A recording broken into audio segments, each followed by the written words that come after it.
దోసకాయలు, మెంతికూర పప్పు ఇలా చేయడం వల్ల పిల్లలు చాలా ఇష్టంగా తింటారు. చాలా రుచిగా ఉంటుంది. ఈ పప్పు అందరూ చేసి పెట్టండి పిల్లలకి. నేను ఎలా తయారు చేయాలో చూపిస్తాను. హాయ్ అండి, అందరూ బాగున్నారా? నేను ఈరోజు దోసకాయ పప్పు ఎలా చేయాలో చూపించాలనుకుంటున్నాను. ఈ గ్లాస్ తోటి 2 గ్లాసుల పప్పును ఒక 10 నిమిషాల ముందు కడిగి నానబెట్టుకోవాలి.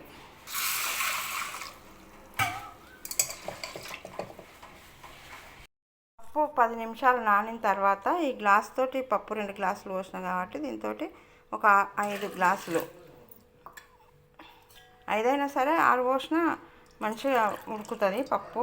ఈ దోసకాయ పప్పు చేస్తున్నా కాబట్టి దోసకాయలు కూడా ఉడకాలి కాబట్టి కొంచెం ఎక్కువ పోసినా ఏం కాదు. ఈ దోసకాయలు వేయాలి. దోసకాయలు తొక్కు తీసి పైన చెక్కు తీసి మంచిగా చిన్నగా కట్ చేసుకొని పెట్టుకొని వేయాలి. ఇట్లా పచ్చిమిరపకాయలు చిన్నగా కట్ చేసుకున్న పచ్చిమిరపకాయలు, కొంచెం కొత్తిమీర, కొంచెం మెంతి కూర కట్ చేసుకొని పెట్టుకున్నాం, కొన్ని మెంతులు పప్పులో తప్పకుండా వేయాలి, కొన్ని ఎల్లిపాయలు,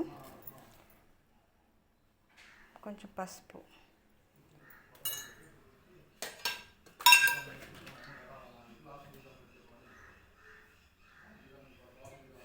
ఒక చెంచా ఆయిల్ వేస్తే బాగుంటుంది. స్టవ్ వెలిగించి ఒక 3 విజిల్లు వచ్చే వరకు స్టవ్ మీద పెట్టుకోవాలి.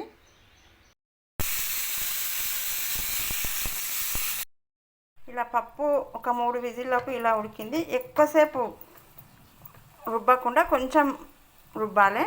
ఇలా దోసకాయలు ఉన్నాయి కాబట్టి ఎక్కువ మెదుగుతాయి.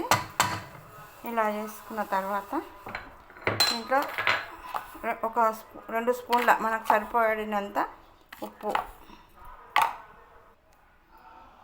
1 స్పూను మునగాకు పొడి. మునగాకును ఇలా కడిగి ఎండబెట్టి కొంచెం ఆయిల్లో వేయించి ఇలా పొడి పెట్టుకున్న మునగాకు పొడిని, ఇది కరివేపాకు పొడి ఎప్పుడు ఉంటుంది ఇంట్లో. ఇలా వేస్తే చాలా రుచిగా ఉంటుంది. అన్ని కూరలలో ఈ మునగాకు పొడి వేసుకోవచ్చు. స్టవ్ మీద బాండి పెట్టి ఆయిల్ ఒక 2 చెంచాల ఆయిల్ వేసి, ఆయిల్ వేడైన తర్వాత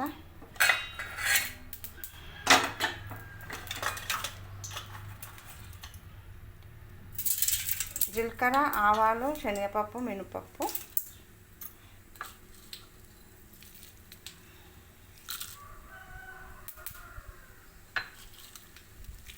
కొంచెం ఎండుమిరపకాయలు, కొంచెం ఎల్లిపాయలు, కొంచెం స్టవ్ చిన్న మంటలో పెట్టుకోవాలి. కొంచెం కరివేపాకు,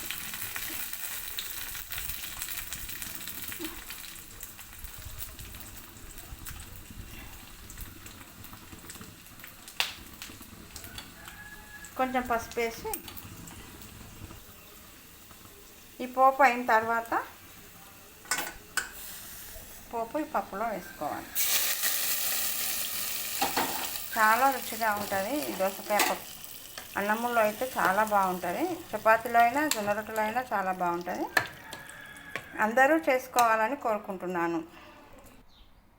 ఈ దోసకాయ పప్పు ఒక బౌల్లో తీసుకోవాలి. బాగా కలుపుకొని ఉప్పు అంతా కలిసిన తర్వాత, పోపు అంతా కలిసిన తర్వాత ఒక బౌల్లో తీసుకోవాలి. ఈ దోసకాయ పప్పు రెడీ. ఈ వీడియో మీకు నచ్చినట్లయితే లైక్ చేయండి, షేర్ చేయండి, సబ్స్క్రైబ్ చేయండి. ఇది చాలా బాగుంటుంది.